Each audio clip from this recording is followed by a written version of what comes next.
ನೀನೊಲಿದು ಪಾದವನಿಟ್ಟ ನೆಲವೇ ಸುಕ್ಷೇತ್ರ ಜಲವೇ ಇವತ್ತು ಭಾಳ ಅದ್ಭುತವಾದಂಥ ಕಾರ್ಯಕ್ರಮ. ನೀವೆಲ್ಲ ಹೊಸದವ್ರು ಭಾಳ ಜನರು ಭಾಳ ಚಲೋ ಕಾರ್ಯಕ್ರಮವನ್ನು ಇಟ್ಟೇರಿ, ಜೊತೆಗೆ ಭಾಳ ಚಲೋ ವಿಷಯವನ್ನು ಇಟ್ಟೇರಿ. ಈಗೇನು ಹೇಳಿದ್ರಲ್ಲ, ಬದುಕು ಅನುಭವಗಳ ಪ್ರವಾಹ, ಇದೇನು ಅಂತಂದ್ರೆ ಅಪ್ಪಗಳು ಕೊನೆಗೆ ಏನು ಬರೆದಿಟ್ರಲ್ಲ ಒಂದು ಅಭಿವಂದನಾ ಪತ್ರ ಅಂತ ತಿಳ್ಕೊಂಡು, ಆ ಅಭಿವಂದನಾ ಪತ್ರದ ಮೊದಲನೆಯ ವಾಕ್ಯ ಏನು ಅಂತಂದ್ರೆ ಬದುಕು ಅನುಭವಗಳ ಪ್ರವಾಹ. ಬದುಕು ಅಂತಂದ್ರೆ ನಾವೀಗೇನು ಬದುಕ್ತಾ ಇದ್ದೇವೆ, ಇದೇ ಬದುಕು. ಬದುಕದೊಳಗೆ ಒಂದು ಸಾಮಾನ್ಯ ಬದುಕು, ಇನ್ನೊಂದು ವಿಶೇಷ ಬದುಕು ಅಂತದೆ. ಸಾಮಾನ್ಯ ಬದುಕಿನಲ್ಲಿ ಸಾಮಾನ್ಯ ಅನುಭವಗಳು, ವಿಶೇಷ ಬದುಕುವುದರೊಳಗ ವಿಶೇಷ ಅನುಭವಗಳು ಅಂತದ. ಈಗ ಸಾಮಾನ್ಯ ಅನುಭವಗಳು ಅಂತಂದ್ರೆ ನೀವೇನು ಮನೆಯೊಳಗೆ ಅದೇರಿ, ಹೆಣ್ಣರು ಮಕ್ಕಳು ಅವು ಇವು ಅವ್ರ ಜೊತೆ ಜಗಳ ಇವ್ರ ಜೊತೆ ಜಗಳ ಅದು ಇದು ಎಲ್ಲ ಏನೈತಲ್ಲ, ಇವೆಲ್ಲಗಳ ಅನುಭವಗಳ ನಿಮ್ಮಲ್ಲಿ ಏನದಾವಲ್ಲ, ಈಗ ಸಾಮಾನ್ಯ ಅನುಭವಗಳು ಅಂತ ಕರೀತಾರೆ. ಇನ್ನು ವಿಶೇಷ ಬದುಕು ಅಂತಂದ್ರೆ ಯಾರು ಈ ಪ್ರಪಂಚದ ಭಾನ ಇಲ್ಲದ ಆತ್ಮಭಾನದೊಳಗೆ ತಮ್ಮ ಜೀವನವನ್ನ ಸಾಗಿಸ್ತಾ ಇರ್ತಾರಲ್ಲ, ಅವ್ರದ್ದು ಒಂದು ಬದುಕು ಅದ. ಅದು ಶ್ರೇಷ್ಠವಾದಂತಹ ಬದುಕು, ಅದು ವಿಶೇಷವಾದಂತಹ ಬದುಕು. ಆ ಬದುಕಿನಲ್ಲಿ ಆದ ಅನುಭವಗಳ ಪ್ರವಾಹ, ಅದು ಒಂದು ಬದುಕು. ಹಿಂಗ ಬದುಕು ಅನ್ನೋದು ಪ್ರವಾಹಗಳ, ಯಾವಾಗಲೂ ಪ್ರವಾಹ ನಿರಂತರವಾಗಿ ಹರಿತಾ ಇರೋ ಪ್ರವಾಹ. ಇದು ಮುಗಿತು ಅಂತಿಲ್ಲ. ಕನಸಿನೊಳಗೂ ಪ್ರವಾಹ ಅದ, ಜಾಗ್ರದೊಳಗೂ ಪ್ರವಾಹ ಅದ, ಆನಂತರ ಸುಷುಪ್ತಿಯೊಳಗೂ ಮಲಗಿದಾಗಲೂ ಪ್ರವಾಹ ಅದ. ಪ್ರವಾಹ ಯಾವಾಗಲೂ ಹರಿತಾ ಇರ್ತದ. ಸಮುದ್ರದೊಳಗಿನ ತೆರೆಗಳು ಹೆಂಗೆ ನಿರಂತರವಾಗಿ ಎಳುದು ಬೀಳುದು ಮಾಡ್ತಿರ್ತಾವೋ, ಹರಿತಾ ಇರ್ತಾವೋ, ಹಾಗೆ ನಿರಂತರವಾಗಿ ನಮ್ಮ ಜೀವನದ ಅನುಭವಗಳು ಹರಿತಾ ಇರ್ತಾವೆ. ಅದಕ್ಕೆ ಅಪ್ಪಗಳು ಹೇಳೋದು, ಬದುಕು ಅನ್ನೋದೊಂದು ಅನುಭವಗಳ ಪ್ರವಾಹ. ಅಂತ ಅದ್ಭುತ ಶಬ್ದ. ಅವರೇ ಒಂದು ಮತ್ತೊಂದು ಮಾತನ್ನ ಹೇಳ್ತಾ, ಈ ಬದುಕ ಅನುಭವಗಳ ಪ್ರವಾಹ ಏನೈತಲ್ಲ, ಈ ಅನುಭವ ಯಾವುದು ಅನ್ನೋದಕ್ಕೆ ಅವರೇ ಬಹಳ ಚಲೋ ಉತ್ತರವನ್ನು ಹೇಳ್ತಾರೆ. ಈ ಬದುಕು ಶ್ರೀಮಂತ ಆಗ್ಬೇಕು ಅಂತಂದ್ರ ವಿಶ್ವ ಚಿಂತನೆ ಮಾಡಬೇಕು, ಸತ್ಯ ಶೋಧನೆ ಮಾಡಬೇಕು ಅಂತ ಹೇಳ್ತಾರೆ ಅಪ್ಪಗಳು. ಅನುಭವಗಳು ಬರಬೇಕಲ್ಲ, ಅನುಭವ ನಮಗಾಗಬೇಕಲ್ಲ. ಆ ಅನುಭವಗಳು ಆಗಬೇಕು ಅಂತಂದ್ರೆ ವಿಶ್ವ ಚಿಂತನೆ, ಸತ್ಯ ಶೋಧನೆ ಮಾಡಬೇಕು. ಅವಾಗ ನಮಗೆ ಅನುಭವಗಳಾಗಲಿ ಪ್ರಾರಂಭ ಆಗ್ತದೆ. ವಿಶ್ವ ಚಿಂತನೆ ಅಂದ್ರೆ ಏನು, ಜಗತ್ತಂದ್ರೆ ಏನು, ಜೀವ ಅಂದ್ರೆ ಏನು, ಭಗವಂತ ಅಂದ್ರೆ ಯಾರು, ಈ ಬಂಧನ ಅಂದ್ರೆ ಏನು, ಬಂಧನದಿಂದ ಬಿಡುಗಡೆಯಾಗುವ ಅದು ಹೇಗ, ಆನಂತರ ಬಿಡುಗಡೆ ಆದ ಬಳಿಕ ಮುಕ್ತಿ ಅಂದ್ರೆ ಏನು, ಆ ಮುಕ್ತಿ, ಇದಕ್ಕೆ ವಿಶ್ವ ಚಿಂತನೆ. ಭೂಮಿ ಆಹಾರ ಬೆಳೀತವೆ, ವಸುಧ ಅಂತ ಕರೀತಾರೆ. ಇದೆಲ್ಲವೂ ಏನೈತಲ್ಲ, ಇದಕ್ಕೆಲ್ಲದಕ್ಕೂ ವಿಶ್ವ ಚಿಂತನೆ. ನೀವೆಲ್ಲ ಅದೇ ಇರಲ್ಲ, ಈಗ ತಾಯಂದಿರು ಬಂದಿರಿ, ಇಷ್ಟ ಜನ ಬಂದಿರಲ್ಲ. ನೀವೆಂದಾದರೂ ಒಮ್ಮೆ ವಿಚಾರ ಮಾಡಿರೇನು, ನನಗಿದ ಮನ್ಯಾಗ ಯಾಕೆ ಕೊಟ್ಟರು, ಇದೇ ಗಂಡ ಯಾಕೆ ಸಿಕ್ಕ, ಇಂಥ ಮಕ್ಕಳು ಯಾಕೆ ನನಗೆ ಹುಟ್ಟಿದ್ವು, ನನಗೆ ಚಲೋ ಮೋದಿ ಅಂತ ಹುಡುಗರು ಯಾಕೆ ಹುಟ್ಟಲಿಲ್ಲ ಅಂದ್ರೆ ಚಿಂತನೆ ಮಾಡ್ಯಾರೇನು? ಇಲ್ಲ ಅದೇನು ಬಟ್ ಮೊಬೈಲ್ ರೀಲ್ಸ್ ನೋಡೋದು ಬಿಟ್ರೆ ಬೇರೆದೇನು ಅನ್ಸೇನೆ ಇಲ್ಲ ನಾವು. ಇದಕ್ಕೆ ಚಿಂತನ ಅಂತ ಕರೀತಾರೆ. ಮಲ್ಲಿಕಾರ್ಜುನ ಅಪ್ಪಗಳವರು 1956, 57, 58 ಇಸ್ವಿ ಇರ್ಬೇಕು ಸುಮಾರು. ಅವಾಗ ಮಲ್ಲಿಕಾರ್ಜುನ ಅಪ್ಪಗಳವರು ಬಿಜಾಪುರಕ್ಕೆ ಬಂದಿದ್ರು. ಅಪ್ಪಗಳು ಸಿದ್ದೇಶ್ವರ ಅಪ್ಪಗಳವರು ಆಗ ಚಡ್ಚಣದ ಸಂಗಮೇಶ್ವರ ಶಿಕ್ಷಣ ಸಂಸ್ಥೆಯೊಳಗೆ 8, 9 ಓದ್ತಾ ಇದ್ರು. 8ನೇ ತರಗತಿ 9ನೇ ತರಗತಿ ಓದ್ತಾ ಇದ್ರು. ಅವಾಗ ಸುಟಿಗೆ ರಜೆಗೆ ಅವರು ಬಿಜಾಪುರಕ್ಕೆ ಬಂದಿದ್ರು. ಅಪ್ಪಗಳು ಬಿಜಾಪುರದಾಗಿದ್ರು. ಆ ಸಮಯದೊಳಗೆ ಮಲ್ಲಿಕಾರ್ಜುನಪ್ಪಗಳು ಒಳಗ ವಿಶ್ರಾಂತಿ ಪಡಿತಾ ಇದ್ರು. ಆ ಸಮಯದೊಳಗೆ ಹೊರಗೆ ಅಪ್ಪಗಳು ನೋಡ್ರಿ 14 ವರ್ಷ ಬಾಳದ್ರೆ 15 ವರ್ಷ 16 ವರ್ಷ ಒಳಗಿನವ್ರು ಅವ್ರು. ಅವಾಗ 15 ವರ್ಷ ಒಳಗಿನವ್ರು ಇದ್ರು. ಎಲ್ಲ ಗೆಳೆಯರೆಲ್ಲ ಕೂಡಿ ನಕ್ಕೋತ್ ಹೊರಗೆ ಕಟ್ಟಿನಾಗ ಕೂತಿದ್ರು. ಒಳಗೆ ಅಪ್ಪಗಳು ವಿಶ್ರಾಂತಿ ಮಾಡ್ತಾ ಇದ್ರು. ಆ ಸಮಯದೊಳಗೆ ಮಲ್ಲಿಕಾರ್ಜುನಪ್ಪಗಳು ಸಿಟ್ಟು ಭಾಳ ಬರ್ತದ. ಅವ್ರ ಅಂಗಿಲಿ ಬಂದು ಹೊರಗೆ ಬಂದವ್ರೆ ಏನು ಸನ್ಯಾಸಿ ಆಗ್ಬೇಕಂತಿ ಹಿಂಗ್ ನಕ್ಕೋತ್ ಕುಂದಿರ್ತಾರೆ. ನಗವ್ರು ಯಾರ ಸನ್ಯಾಸಿ ಆಗ್ತಾರೇನ್, ಹಿಂಗ್ ಗದ್ಲ ಮಾಡೋರು ಯಾರ ಸನ್ಯಾಸಿ ಆಗ್ತಾರೇನ್, ಹೋಗಿ ನೀವು ಮೂರಿಗೆ ಬೀಜರಿಗಿಗೆ ಅಂತ ಅಪ್ಪಗಳು ಅಂದ್ಬಿಡ್ತಾರ. ಅವಾಗ ಅಪ್ಪಗಳು ಇವರೆಲ್ಲ ಜ್ಞಾನಿಗಳು, ಅವರೆಲ್ಲ ಸಿಟ್ಟಿಗೆ ಬಂದು ಸುಮ್ಮನೆ ಕುಂದಿರ್ತಾರೆ. ಒಳಗೆ ಹೋಗ್ತಾರ. ಅವರು ಹೋದ ಬಳಿಕ ಒಂದು ಚೀಟಿ ಮ್ಯಾಗ ಒಂದು ಬರೀತಾರೆ.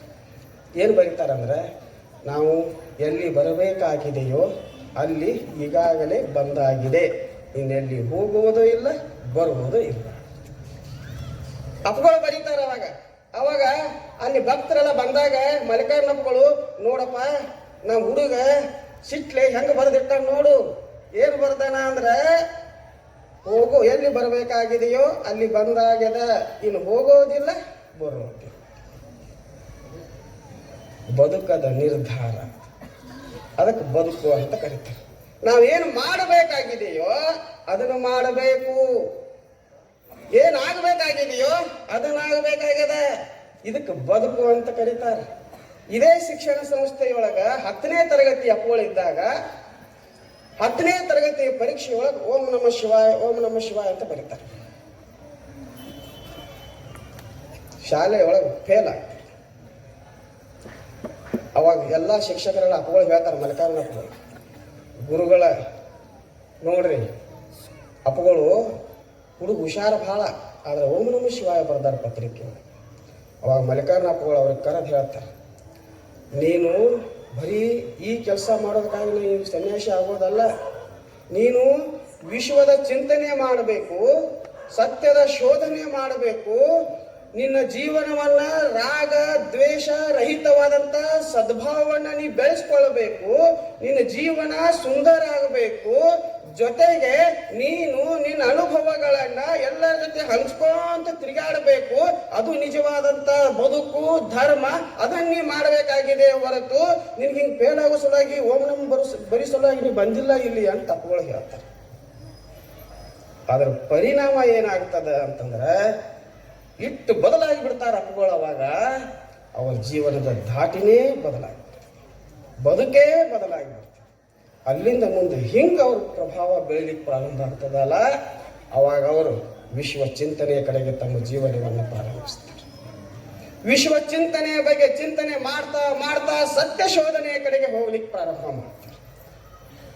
ಇದು ಬದುಕಿನ ಪ್ರವಾಹ. ಇದು ವಿಶ್ವ ಚಿಂತನೆಯ ಜೊತೆಗೆ ನಾವಿನ್ನೂ ಯಾರು ವಿಶ್ವ ಚಿಂತನೆ ಕಡೆ ಹೋಗೇನೇ ಇಲ್ಲ. ನೀವು ಬರೀ ಮನೆ ಬಿಟ್ಟು ಹೊರಗೆ ಹೋಗಿಲ್ಲ. ಆದ್ರೆ ಗುರುಗಳು ವಿಶ್ವ ಚಿಂತನೆಯ ಬಗ್ಗೆ ಚಿಂತನೆಗಳನ್ನ ಮಾಡಿ ಸತ್ಯ ಶೋಧನೆಯ ಕಡೆಗೆ ಹೋಗ್ತಾರೆ. ಯಾವಾಗ ಒಬ್ಬ ವ್ಯಕ್ತಿ ಸತ್ಯ ಶೋಧನೆಯನ್ನ ಮಾಡ್ಲಿಕ್ಕೆ ಪ್ರಾರಂಭ ಮಾಡ್ತಾನೋ ಅವಾಗ ದೇಹ ಭಾವವನ್ನು ಅಳಿತಾನೆ. ದೇಹ ಭಾವ ಅಳದು ಬಿಡುತ್ತೆ. ದೇಹದ ಭಾವ ಅಳಿಲಿಕ್ಕೆ ಪ್ರಾರಂಭ ಆಯಿತು ಅಂತಂದ್ರೆ ಮುಂದೆ ಯಾರ ಕಂಡ್ರು ಸಹಿತ ಅವರು ದೇಹ ರೂಪಿಯಾಗಿ ಅವ್ರಿಗೆ ಕಾಣಿಸಂಗಿಲ್ಲ, ಅವ್ರಿಗೆ ಭಗವಂತನ ಸ್ವರೂಪಿಗಳಾಗಿ ಕಾಣಕ್ ಪ್ರಾರಂಭವಾಗ್ತಾರೆ. ಯಾವಾಗ ಭಗವಂತನ ಸ್ವರೂಪಿಗಳಾಗಿ ಮುಂದಿನವ್ರ ಕಾಣ್ಬೇಕ ಅವರಲ್ಲಿ ದ್ವೇಷ ಏನ್ ಮಾಡೋದದ, ಅವ್ರ ಮೇಲೆ ಏನ್ ಮಾಡೋದದ, ಸಿಟ್ಟಾಗ್ಬೋದದ. ದ್ವೇಷ ಅಸೂಯೆ ರಾಗ ಇವ್ಯಾವ ಅವರಲ್ಲಿ ಇರಲ್ಲ. ಯಾವಾಗ ಆ ರಾಗ ದ್ವೇಷ ರಹಿತವಾದ ಸದ್ಭಾವ ಅವರಲ್ಲಿ ಪ್ರೀತಿ ಬೆಳಲಿಕ್ಕೆ ಪ್ರಾರಂಭವಾಗ್ತದ, ಅವರಲ್ಲಿ ಶಕ್ತಿ ಬೆಳಲಿಕ್ಕೆ ಪ್ರಾರಂಭವಾಗ್ತದ. ಆ ಪ್ರೀತಿ ಏನಿರ್ತದಲ್ಲ ಆ ಪ್ರೀತಿನೇ ಜೀವನವಾಗ್ಲಿಕ್ಕೆ ಪ್ರಾರಂಭ ಆಗ್ತದ. ರಾಗ ದ್ವೇಷ ರಹಿತವಾದ ಸದ್ಭಾವ ಅದು ವಿಶಾಲವಾಗಿ ಬೆಳೀತದೆ. ಹೆಂಗ ವಿಶಾಲವಾಗಿ ಬೆಳೀತದೆ ಅಂತಂದ್ರೆ ಅವ್ರಿಗೆ ಗಿಡ ಮರಗಳು ನೋಡಿದ್ರೆ ಅಲ್ಲಿ ಪರಮಾತ್ಮ ಕಾಣ್ಲಿಕ್ಕೆ ಪ್ರಾರಂಭ ಆಗ್ತಾನೆ. ಸಣ್ಣ ಜೀವಿಗಳನ್ನು ನೋಡಿದ್ರೆ ಸಹಿತ ಅವರಲ್ಲಿ ಪರಮಾತ್ಮ ಕಾಣ್ಲಿಕ್ಕೆ ಪ್ರಾರಂಭ. ಅಪ್ಪಗಳ ಬಾಯಿಂದ ಒಬ್ಬರಿಗೆ ಬೈದಿದ್ದು ಶಬ್ದ, ಬೈದಿದ್ದು ಬಿಡ್ರಿ, ಕಠೋರವಾಗಿ ಮಾತಾಡಿದ್ದು ಒಂದ್ರೆ ಶಬ್ದ ಅವ್ರ ಬಾಯಿಂದ ಒಂದ್ರ ಹೇಳ್ರಿ, ಎಲ್ರ ಪ್ರವಚನದಾಗ ಏನ್ರ ಅಂದಿದ್ದ. ಎಷ್ಟೇ ಅವ್ರ ಹತ್ತಿರ ಇದ್ದಂಥವ್ರು ಸ್ವಾಮಿಗಳೇ ಆಗಿರಬಹುದು, ಭಕ್ತರೇ ಆಗಿರಬಹುದು, ಬಹಳ ತಪ್ಪುಗಳನ್ನ ಅವ್ರ ಮುಂದೆ ಮಾಡಿದ್ರು ಸಹಿತ ನೀ ಯಾಕೆ ತಪ್ಪು ಮಾಡಿದೆ ಅಂತ ಒಂದು ಶಬ್ದ ಅವ್ರು ಅಂಗಿಲ್ಲಲ್ಲ. ಯಾಕ? ರಾಗ ದ್ವೇಷ ರಹಿತವಾದ ಬದುಕು. ಆ ಸದ್ಭಾವ ಹೆಂಗಿರ್ತದ ಅಂತಂದ್ರ ಆ ವಿಶಾಲವಾದ ಸದ್ಭಾವದೊಳಗ ಆ ಜನರೆಲ್ಲ ಮುಳುಗಿ ಬಿಡ್ತಾರೆ. ಯಾಕಂದ್ರೆ ಬೇರೆ ಯಾರು ಇಲ್ಲಲ್ಲ, ಇಲ್ಲಿ ಇರೋರೆಲ್ಲರೂ ಭಗವಂತನ ಸ್ವರೂಪಗಳೇ ನಮ್ಮ ಮುಂದಿರುವಾಗ ಯಾರು ವಿರೋಧಿಗಳಿಲ್ಲ, ಯಾರ್ಯಾರು ನಮಗೆ ದ್ವೇಷಿಗಳಿಲ್ಲ ಅಂದ ಬಳಕ ಎಲ್ಲರನ್ನು ಪ್ರೀತಿಸುವುದೊಂದನ್ನು ಬಿಟ್ಟರೆ ನಮಗೆ ಏನದ ಕಾಣುತ್ತೆ. ಎಲ್ಲರನ್ನು ಪ್ರೀತಿಸುವ ಗುಣ ಅವರಲ್ಲಿ ಪ್ರಾರಂಭ ಆಗ್ತದೆ. ಯಾವಾಗ ಪ್ರೀತಿಸುವ ಗುಣ ನಮ್ಮಲ್ಲಿ ಬರಕ್ಕೆ ಪ್ರಾರಂಭ ಆಗ್ತದನೋ ಇದು ಬದುಕಿನ ಅನುಭವ ಪ್ರಾರಂಭ ಆಗ್ತದೆ. ಅವಾಗ ಅಂಥ ಜೀವನ ಬಹಳ ಅದ್ಭುತವಾಗಿರುವಂಥ ಜೀವನ. ಅವುಗಳು ಅಂಥ ಜೀವನವನ್ನು ಸಾಗಿಸ್ತಾರೆ. ಆ ಅನುಭವಗಳು ಅಂಥವು ಅಂತಂದ್ರೆ ನಾನು ಅವ್ರ ಜೊತೆ ಇದ್ದಾಗ ಭಾಳ ಅವ್ರ ಅನುಭವಗಳನ್ನು ನಾನು ನೋಡೇನಿ. ಬಹಳ ಅನುಭವಗಳನ್ನು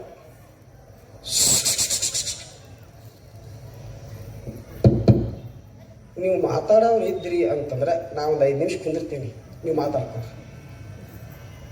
ಅವರು ಏನ್ ಮಾಡಕತ್ತಾರ, ಒಬ್ಬರಿಗೊಬ್ಬರು ಅನುಭವಗಳು ಹಂಚ್ಕೊಳಕತ್ತಾರ, ಇಲ್ಲೇ ಗೊತ್ತಾಗ ಹೇಳಕ್ಕಾಗ. ಅದಕ್ಕೆ ಆ ಅನುಭವಗಳ ಪ್ರವಾಹ ಏನೈತಲ್ಲ ಅದನ್ನು ನಾನು ಜೀವನದೊಳಗೆ ಬಹಳ ಅನುಭವಿಸಿದೆ.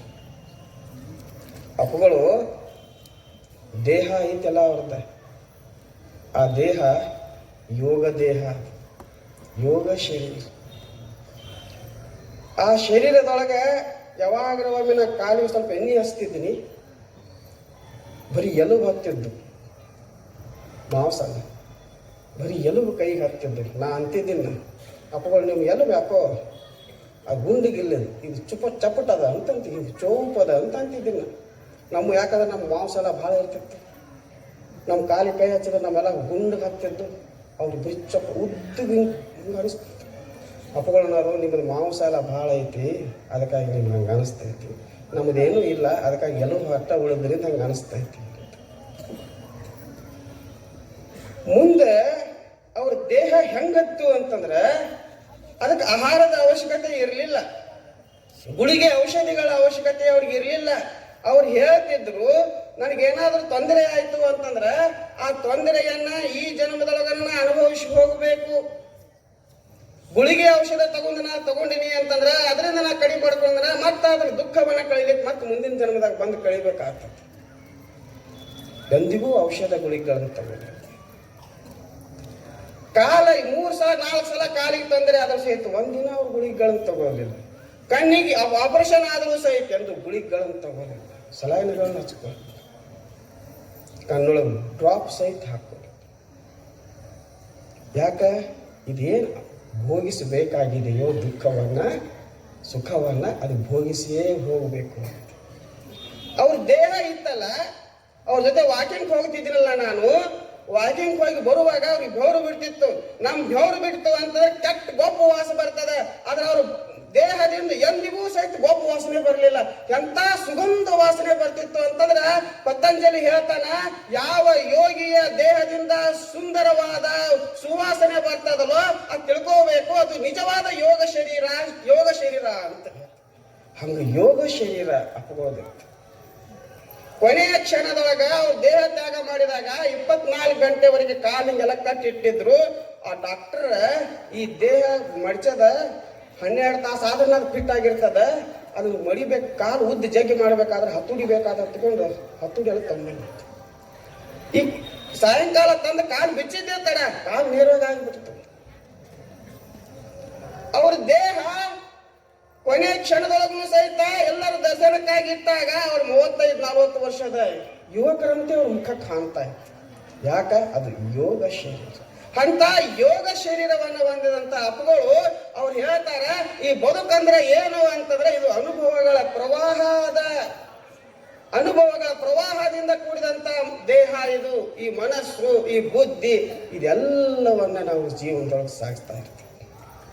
ಅದಕ್ಕೆ ನಾವೇನು ಮಾಡಬೇಕು ಅಂತಂದ್ರೆ ನಮ್ಮ ಅನುಭವಗಳು ಚಲೋ ಆಗಬೇಕಾದ್ರೆ ಈ ಲೌಕಿಕ ಅನುಭವಗಳ ಭಾಳ ತಿಳಿ ಹಾಕೋಬಾರ್ದು, ಲೌಕಿಕ ಜೀವನದ ಕಡೆ ಭಾಳ ಹಾಕೋಬಾರ್ದು. ಈ ದೇಹ, ನಾನ್ಯಾರು, ಆತ್ಮ ಅಂದರೆ ಏನು, ಆತ್ಮ ಚಿಂತನೆಗಳಂದ್ರೆ ಏನು, ಇದ್ರ ಬಗ್ಗೆ ನಾವು ಹೆಚ್ಚಿಗೆ ವಿಚಾರಗಳನ್ನು ಮಾಡಬೇಕು, ಚಿಂತನೆಗಳನ್ನು ಮಾಡಬೇಕು. ಯಾವಾಗ ಆ ಚಿಂತನೆಗಳಾಗಲಿಕ್ಕೆ ಪ್ರಾರಂಭವಾಗ್ತದನೋ ಅವಾಗ ನಮಗೆ ಅನುಭವಗಳು ಆಗಲಿಕ್ಕೆ ಪ್ರಾರಂಭ ಆಗ್ತದೆ. ಯಾವಾಗ ಅನುಭವಗಳಾಗಲಿಕ್ಕೆ ಪ್ರಾರಂಭವಾಗ್ತದನೋ ಅವಾಗ ನಮ್ಮ ಜೀವನ ಸುಮಧುರ ಮತ್ತು ಸುಂದರವಾಗ್ತದೆ. ಬಹಳ ಸುಂದರ ಜೀವನ ಆಗ್ತದೆ. ಅಂಥ ಜೀವನವನ್ನು ಸಾಗಿಸಿದಂಥ ಪೂಜ್ಯ ಅಪ್ಪಗಳು. ಅವ್ರ ಬಗ್ಗೆ ಏನು ಹೇಳೋದು, ಎಷ್ಟು ಹೇಳೋದು, ಗಂಟೆ ಗಂಟೆ ಗಂಟೆ ಹೇಳಿದ್ರು ಸಹಿತ ಮುಗಿಲಾರದಂಥ, ಎಷ್ಟು ಕೇಳಿದ್ರು ಸಹಿತ ಇನ್ನೂ ಕೇಳಬೇಕು ಅಂತ ಅನಿಸ್ತದೆ. ಅವರ ಪ್ರವಚನಗಳು ಹೇಳ್ಕೋಂತ ಹೋದ್ರು ಅಂದ್ರೆ ಇನ್ನೂ ಕೇಳ್ಕೋಂತ ಹೋಗ್ಬೇಕು ಅಂತ ಅನಿಸ್ತದೆ. ಅವರು ದೇಹ ತ್ಯಾಗ ಮಾಡಿ 2 ವರ್ಷಗಳ ಆದ್ರೂ ಸಹಿತ ಅಪ್ಪಗಳು ಇಲ್ಲ ಅನ್ನುವಂಥ ಭಾವ ಯಾರಲ್ಲಿಯೂ ಇಲ್ಲ. ಯಾರಲ್ಲಿ ಅದ? ಎಲ್ಲರಲ್ಲಿಯೂ ಅದ. ಅಪ್ಪಗಳು ನಮ್ಮ ಜೊತೆ ಅದ. ಅಪ್ಪಗಳು ಸಮಾಧಿಯನ್ನ ಹೋಗಲಿಲ್ಲ. ಅವರು ಸಮಾಧಿಯೊಳಗೆ ನಮ್ಮೊಂದು ಗುಡಿ ಕಟ್ಟ್ರಿ, ಒಂದು ಸಮಾಧಿ ಮಾಡ್ರಿ ಅಂತ ಮಾಡಲಿಲ್ಲ ಅವರು. ಯಾಕ? ಬಯಲಲ್ಲಿ ಇರುವಂತ ಈ ಆತ್ಮ ಸ್ವರೂಪ ಬಯಲು ರೂಪದಲ್ಲಿ ಸೇರಬೇಕೇ ಹೊರತು ಇದು ಸಮಾಧಿ ಒಳಗಲ್ಲ. ಅಗ್ನಿಸ್ಪರ್ಶ ಆಯ್ತಲ್ಲ, ಯಾಕೆ ಮಾಡ್ಕೊಂಡ್ರೆ ಅಗ್ನಿಸ್ಪರ್ಶ ಅಂತಂದ್ರೆ ಈ ದೇಹ ಇರೋದೈತಲ್ಲ ಇದು ಪಂಚ ಮಹಾಭೂತಗಳಲ್ಲಿ ಲೀನವಾಗಬೇಕು. ನೀರು ನೀರಿನ ಜೊತೆ ಕೂಡಬೇಕು, ಅಗ್ನಿ ಜೊತೆ ಕೂಡಬೇಕು, ಭೂಮಿ ಮಣ್ಣಿನ ಜೊತೆ ಸೇರಬೇಕು, ಗಾಳಿ ಜೊತೆ ಸೇರಬೇಕು, ಆಕಾಶದ ಜೊತೆ ಸೇರಬೇಕು, ಆತ್ಮದ ಜೊತೆಗೆ ಸೇರಬೇಕು. ಇದು ಎಲ್ಲಾ ಕಡೆಗೆ ಇರಬೇಕು ಅನ್ನುವಂತ ದೃಷ್ಟಿಯಿಂದಲೇ ಅವರು ಸಮಾಧಿ ತಗೊಳ್ಳಿಲ್ಲ, ಅಗ್ನಿಸ್ಪರ್ಶವನ್ನ ಹೇಳಿದ್ರು.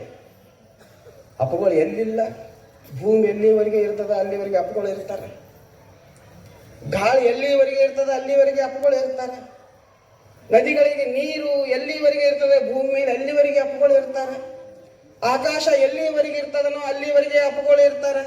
ಅಗ್ನಿ ಎಲ್ಲಿಯವರೆಗೆ ಇರ್ತದನೋ ಸೂರ್ಯ ಚಂದ್ರರು ಅಲ್ಲಿವರೆಗೆ ಅಪ್ಪಗಳು ಇರ್ತಾರೆ. ಅಪ್ಪಗಳು ಇಲ್ಲ ಅಂತ ಭಾವನೆನೇ ಇಲ್ಲ ಅನ್ನುವಂಥ ಭಾವನೆನೇ ಇಲ್ಲ. ಅಂಥ ಶ್ರೇಷ್ಠ ಗುರುಗಳವರು ನಾವೆಲ್ಲ ನೆನೆಯುವುದದ, ಸ್ಮರಿಸುವುದದ.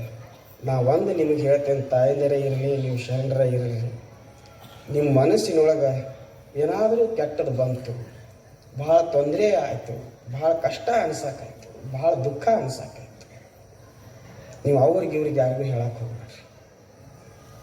ಯಾರಿಗೂ ಹೇಳಕ್ಕೆ ಹೋಗ್ಬೇಡ್ರಿ. 1 ನಿಮಿಷ ಕಣ್ಣು ಮುಚ್ಚಿ ಕುಂದ್ರಿ, ಪೂಜ್ಯ ಅಪ್ಪಗಳವ್ರನ್ನ ಕಣ್ಣು ಮುಂದೆ ಕಾಣೋದದ. ಅವ್ರಿಗೆಲ್ಲ ಏನದನೋ ನಮ್ಮ ದುಃಖವನ್ನೆಲ್ಲ ಅವ್ರಿಗೆ ಹೇಳಿಬಿಡ್ರಿ. ಗುರುದೇವ, ನೀನು ಬಿಟ್ರೆ ನಮ್ಗೆ ಯಾರು ರಕ್ಷಣೆ ಮಾಡೋರಿಲ್ಲಪ್ಪ, ನೀನೇ ನಮಗೆ ರಕ್ಷಣೆ ಮಾಡು ಅಂತೇಳಿ ಸ್ವಚ್ಛ ಮನಸ್ಸಿನಿಂದ ಗುರುಗಳಿಗೆ ಹೇಳ್ರಿ. ಗುರುಗಳು ನಿಮ್ಮ ಎಲ್ಲ ದುಃಖಗಳನ್ನು, ದುಮ್ಮಾನಗಳನ್ನು ದೂರ ಮಾಡ್ತಾರೆ. ಅಂಥ ಶಕ್ತಿ ಸಾಮರ್ಥ್ಯ ಪೂಜ್ಯ ಗುರುದೇವರಲ್ಲಿ ಅದ. ಅಂಥ ಗುರುಗಳ ಬದುಕಿನ ಪ್ರವಾಹ ನಮ್ಮದು ಬದುಕಿನ ಪ್ರವಾಹಕ್ಕೆ ಅಜಗಜಾಂತರ. ಎಲ್ಲಿ ಅವರು, ಎಲ್ಲಿ ನಾವು. ಆ ಅನುಭವಗಳ ಪ್ರವಾಹ ಆಗಬೇಕು ಅಂತಂದ್ರೆ ವಿಶ್ವ ಚಿಂತನೆ ಮಾಡಬೇಕು. ಸತ್ಯದ ಶೋಧ. ಸತ್ಯ ಅಂದ್ರೆ ಏನು? ಅಪ್ಪಗಳು ಯಾವಾಗಲೂ ಹೇಳ್ತಿದ್ರು, ನೀನು ಜ್ಯೋತಿ ಸ್ವರೂಪ ಇದ್ದಿ, ನೀನು ಬ್ರಹ್ಮ ಸ್ವರೂಪ ಇದ್ದಿ, ನೀನು ಶಿವ ಸ್ವರೂಪ ಇದ್ದಿ, ನೀನು ಈ ದೇಹ ಅಲ್ಲ, ನೀನು ಮನಿ ಅಲ್ಲ, ನೀನು ಹೊಲ ಅಲ್ಲ ಅಂತ ಏನು ಹೇಳ್ತಿದ್ರಲ್ಲ, ಅದುವೇ ಸತ್ಯ ಶೋಧನ. ಅದು ದೇಹ ಭಾವ ಅಳೆಯದು, ಆತ್ಮಭಾವದಲ್ಲಿರುವುದೇ ಸತ್ಯ ಶೋಧ. ಯಾವಾಗ ಸತ್ಯ ಶೋಧ ಆಗ್ತದನೋ ಆವಾಗ ರಾಗ ದ್ವೇಷ ರಹಿತವಾದ ಸದ್ಭಾವ ಎಲ್ಲ ಕಡೆಗೆ ಹರಡುತ್ತದೆ. ಆ ಹರಡುವುದೇ ನಿಜವಾದ ಬದುಕು. ಆ ಬದುಕಿನ ಪ್ರವಾಹ ಈ ರೀತಿ ಹರಿತಾ ಹೋಗೋದಕ್ಕೆ ಬದುಕು ಅನುಭವಗಳ ಪ್ರವಾಹ ಅಂತ ಕರೀತಾರೆ. ಇಷ್ಟು ನನಗೆ ಹೇಳೋಂಗೆ ಅನಿಸ್ತು. ಸಮಯ 20 ನಿಮಿಷ ಕೊಟ್ಟಾರ, ಆಗಿರ್ಬೋದು ಅಂತ ಅನಿಸ್ತದೆ. ಎಲ್ಲರಿಗೂ ನಮಸ್ಕಾರ.